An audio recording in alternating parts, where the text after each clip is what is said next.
So we just got back yesterday from our Japan trip. I wanted to make a haul video of everything Pokemon related that we got. I'm gonna start with cards and then move on to plushies and stuff from the Pokemon Center, as well as little gadgets like this one from gachapons and claw machines and things like that. So to start with cards, I only bought 2 slabs. The first one here is a Pikachu 2019 promo from the Sword and Shield pre-order. Really cute with the starters there. In a PSA 9, and I paid, there were 2 price stickers on this and I paid the lower price, so I think this was one that maybe they had for a little while. I've been getting marked down, and yeah, this was just something that I'm happy to own, and I'll have it out when I'm vending card shows and things like that. If it sells, great, and if it doesn't, I'm happy to keep enjoying it. And in a similar vein, this Pikachu, Ash's Pikachu from a 2017 Get campaign.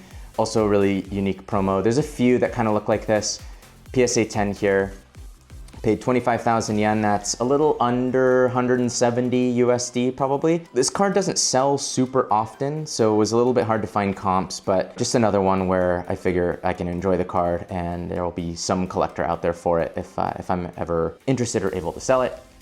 And then moving on to singles, another kind of similar thing here. This is an awesome card. I don't think this is its original seal. I think this shop was sort of applying their own seal like this, but if someone knows better than me, let me know in the comments.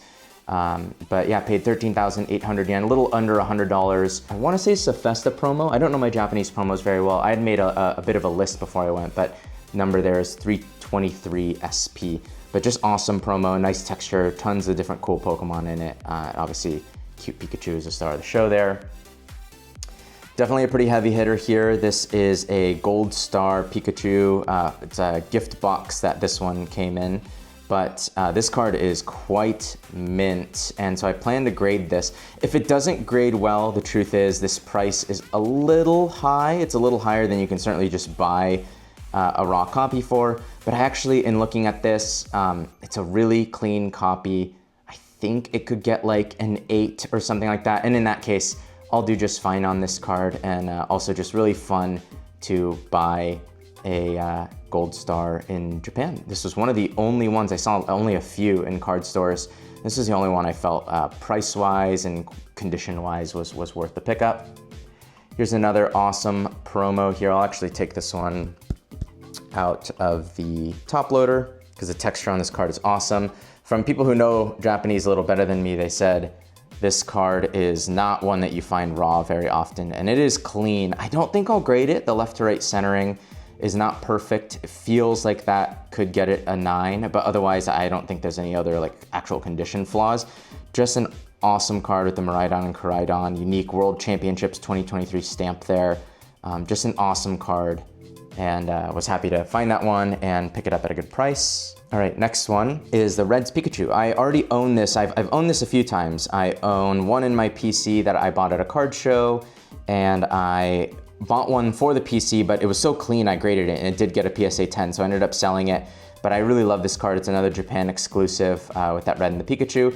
This one is very clean. I'll have to double check if this one's worth grading. If not, I might replace the one in my PC with this one and then sell the more LP copy in my PC. Essentially just do a little upgrade, but at 5,900 yen, it's around probably a little under 40 US. For near mint copy of this, pretty solid.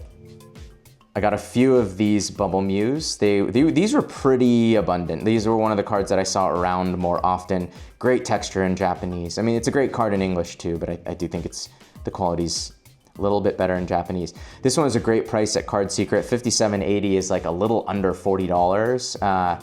This card I don't think would grade a 10. I think it has like the absolute tiniest, nearly invisible dent in the back of it.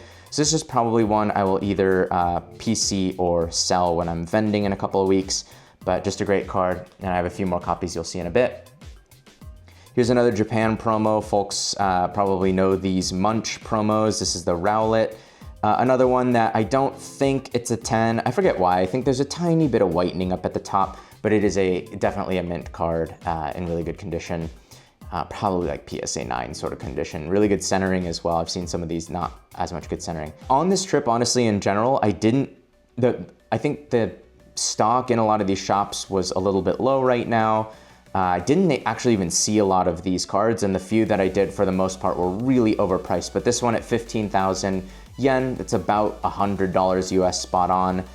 Just you know, on the lower end of the range that these sell in the US. So I'm happy to have that one. I definitely picked up, almost every time I could, I picked up any decent condition band cards. I just love these band cards. I collect them myself. I have a page of most of the main ones, including this Moo Moo Milk, just hilarious, weird card. So I bought 2 copies of this in sort of like LP condition. Things to, you know, give to friends who don't have them yet, or to sell them when I'm vending. And similar thing with this Misty's Tears. Also have one in my PC. I think I bought a few copies of this. I think 2 or 3 copies of this card in similar condition around similar prices. Not a band card, but I do believe, yeah, a Japanese exclusive. This one I think is called like Trade Please or something like that. But for folks that don't know, obviously the art on this is weird, but the unique thing about this card is that the holographic is on the back. So really cool, and a lot of hollow space. So this one like has a cool swirl, at least a couple. I think this one has like 2, 3 swirls in it. Now that I'm looking at it, one there, and in the lower. So almost every corner has a swirl in the hollow in the back, which is kind of cool. But yeah, just a unique Japanese exclusive card. I have a friend who this was on his list, so he'll probably take one of those, and I'll probably take the other realistically. And then I saw some of these Mew EXs. These I do plan to grade. I mean, I'll take another look at them before confirming, but another card that I actually only saw this like at one store, and they had like 10 copies of it at one store in, I believe this was in Ikebukuro in Tokyo. So 79.80 yen is, just quick math, like maybe a little over 50 bucks, give or take US. Probably grade these. I looked at a bunch of them. You have to go kind of fast, right? If you're looking at 20 cards, you can't spend hours. I mean, yeah, I guess you can. I wasn't planning to spend hours looking at cards, so I just took a quick look at them. And same thing with these Bubble Mews. These are a little bit higher price than the last one that you saw, but for good reason. I think these are really, really clean. Again, we'll double check, but I will probably grade these 2 and keep or sell the other one that I don't think would get a 10. And really similar, I'm just gonna grab a few at once here. These, what do we call them? The gold gods or something along those lines. The texture and the sparkle in the Japanese ones is definitely, I mean, these are beautiful cards in English too. I've graded several of them. Yeah, I mean, these are awesome cards, but anytime I found a really clean one, I picked it up. The only one I didn't find was Giratina, so probably before I send in any of these to grade, I'll probably try to find a Japanese Giratina and see if I can get a sequential set of 4 for those. And then I think this is the last but certainly not least, I was really on the lookout for these like red, green, blue trainer cards. These, they exist in English, but the art is different. This art is Japan exclusive, and this particular store had 2 of them. Oddly enough, when they rung this up, the price came out to 10,900, which was kind of funny. You know, the guy was like, "Daijobu," which is like, "Is that okay that the price is lower?" And I was like, "No, I would rather pay the expensive price, obviously." So, no, I ended up kind of getting an unexpected discount on this at 10,900. It's like 70 something US. A really good deal here. And this card is quite clean actually. It's a B grade just because top right corner, not absolutely. There's like a little ding in it kind of, but otherwise, really, really clean card. This is one anyone would be happy to own these cards, really unique trainers. I will probably go looking for them online for the PC for myself, but this is one that was also on a good friend of mine's list, and so he will get first right to refusal on if he wants to buy this card.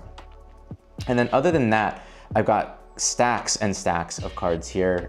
So we'll go kind of quick through these. This is all bulk. We opened a few booster boxes while we were, I think 4 total booster boxes, and a handful of random little packs. So going kind of quick through these, we pulled this Gold Mew from 151, pulled this from Paradise Dragona, I think it's called Drayton, another pull from Dragona, I believe this one is, Nidorino Master Ball from 151, an EX from 151, it's a fun little Executor. We didn't unfortunately get the SIR. My wife is collecting food cards, so we got that little guy. A lot of these Japanese illustration rares, by the way, really cheap. So if you just like collecting the art, and especially if you're doing it on a budget, go for Japanese illustration rares. I think that's like the best bang for your buck in Pokemon collecting right now. Just you get, beautiful, cool cards for $1 or $2 US in most cases. So again, kind of breezing through these. I think we got a few of these cast forms from Dragona. This Mushroom Man. I think we got a couple of this. I think it's Flapple. Yep, there's another cast form. Unfortunately, didn't get the Latias, but did get the Latios. A couple of these Food Boys. This hilarious Execute. I think this is one of the better illustration rares in the set.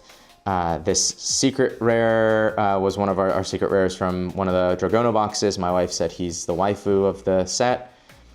Here's another one of the secret rares, I believe. A couple more of these Rainbow EXs, standard EXs, a couple Ace Specs, and just some reverse and stuff. So sort of your lower end hits. I don't know exactly what I'm gonna do with all this. I'll probably bring them to the upcoming card shows and see if people are master setting them. I'll probably have every single common in Paradise Dragona there. And I am planning on setting out quite a bit of Japanese 151 anyway, so it'll work out nicely. And I think that wraps for the cards. So let's go on to some of the non-card Pokemon stuff that we got. And there's a pretty good amount of it. So first one, this one's for me. Oh, I love this Genki guy. I think this is part of like a Pokemon sleep. They're making these that are sleeping. So I guess he's sleeping. There was another one that looked even more sleepy, but I just like this guy. He did take up a little bit of space in the luggage. We brought an empty suitcase with us so that we could make room for all this stuff that came back, but keeping this guy. Gengar is one of my favorite Pokemon and just a hilarious soft plushie. Another one just kind of going by size, I guess. I won this from a claw game, this Winking Jigglypuff. Pretty sweet. Didn't take too many tries too, so sometimes you can definitely spend $50 to get a $10 plushie. That was not one of those cases. And then moving on to other little plushies from the Pokemon Center. I got two of this Mew. He's kind of got like a the kind of Beanie Baby thing going on, but he's real soft and real cute. Yep, got two of these. Part of the reason for getting some of these is I do plan with some of these to sell them at card shows and things like that. Also, they can make good gifts, and if they don't all sell, I'm happy to look at them. This Fido is my wife's keeper from the group of plushies that we got. It's got like, I don't know, this one also has kind of like a beans texture in its belly. Will it stand on its own? It's real top heavy. It will, despite having a really heavy head. So cool. A lot of the ones that I personally like the most stand on their own. Like this Charizard. These Charizards are great. They've got like a little metal, I want to say, thing in their wings that help kind of keep some structure, but they really stand on their own. Got a couple of these. These are to sell at card shows and things like that when I'm vending. But just, a pretty sweet plushie. If you like a Charizard plushie that would display nicely, that's great. Very cute little Eevee, a little bit of beans, a little like a Beanie Baby texture in its feet, but another really soft one, kind of like the Mew. Squirtle, just who doesn't love Squirtle? He's the man. We've got another sleepy one, Sleepy Eevee here. I think I got two of these, I did. So just very cute. I have to imagine someone is going to want these, so again, selling them at card shows. I also told my friend's daughter that I'd get her something, and Eevee's one of her favorite Pokemon, so I have a hunch she's gonna go for one of these Eevees. Is a pretty decent chance. I think this is just a slightly different Eevee from the other one, so the texture on this one's a little fluffier. This one's got more of like the sort of beans texture, and I do think, yeah, this one stands on its own. I really do like these ones that stand on their own. I think it's great. Just kind of good design, easy to display. We've got a Pikachu here. There were obviously a ton of different Pikachu stuffed animals to choose from, and this guy was just cute. So we got him. We got another Gengar here. This one will probably be out at card shows for sale. And again, like most of these things, if it doesn't sell right away, I'm not exactly bummed. A few more things we won from Claw Games. This is, I want to say this guy's Minccino. It's a Minccino that I believe my wife won in a claw game, and I think she did it in like 2 tries. A Gulpin that she also won. Kind of hilarious. I mean, I don't know how many Gulpin lovers, if you're out there, say what's up in the comments, I guess, but we got a Gulpin there from a claw game. Also from the Pokemon Center, this is a makeup bag with some like glitter in it that my wife got. These mouse hold makeup sponges. We love mouse hold. We're definitely a mouse house. All right, another thing that was one from a claw game. I honestly don't know what this is. I mean, obviously it's a Pikachu head, but it's got a zipper in the back, and when you open the zipper, it's not a coin pouch. I thought it was a coin pouch, but this is like, if you put coins in this would be a nightmare. It would fit like 2 coins. So I don't know, it just makes Pikachu's head longer. I really don't understand what this is, but it exists and we have it. My wife got a few pairs of socks from the Pokemon Center. We've got these Tatsugiri socks, pretty sweet. And again, we're a mouse house. We got a mouse hold set of socks, pair of socks there as well. Chopsticks with Mew on them. You can go pretty ham on kitchenware and things like that at the Pokemon Center. This aqua bottle, I think this is one of those, like, there's a bunch of different options and they're sort of random. There's a lot of this sort of like blind box, I think is what they're called. So most of the time they have something like 6 options, which this one does. I think we were happy to get any of these options, but we happened to get, okay, she's not set up perfectly here, but you'll kind of get the idea. Melodic.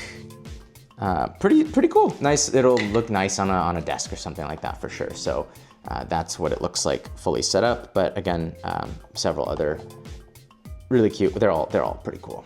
So moving on from that, I think we are, narrowing towards the end here.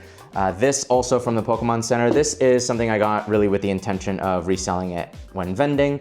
I just thought it'd be fun. This is, it's a bit bulky to bring it back in a box like this, so I only did one. Most places outside of the Pokemon, like you could find these sorts of figures at discount stores like Don Quixote and stuff out there. They're not Pokemon Center exclusive items, but the Rayquaza I think must be a popular one because I didn't see them outside of Pokemon Centers.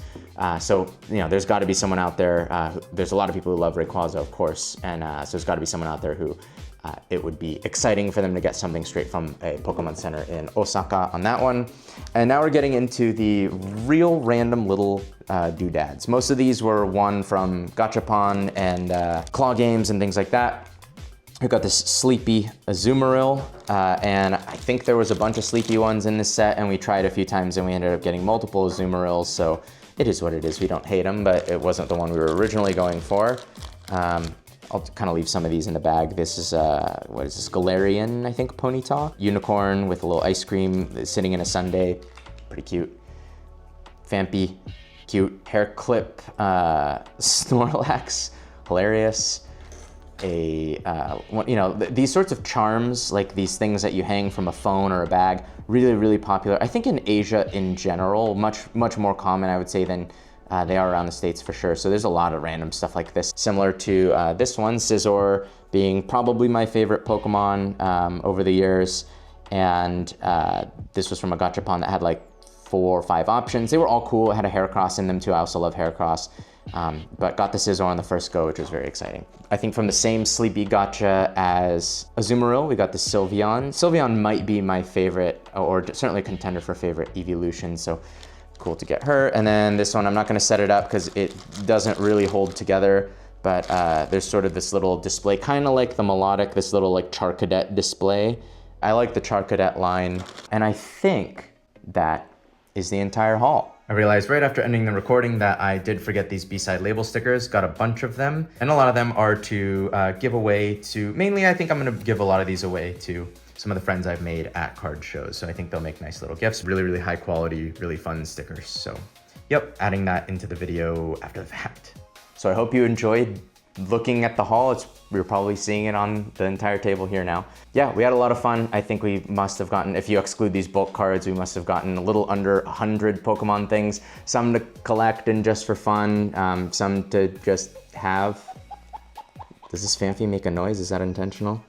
And some of it to sell at card shows or give as gifts. So hope you enjoyed. If you are ever planning on going to Japan, happy to make some recommendations for you for card shops and things like that. And I'm either before or after this video, there will be videos of me going to Pokemon centers and card shops as well. So you'll get to see the actual process of finding and buying a lot of these things. All right, see you in the next one.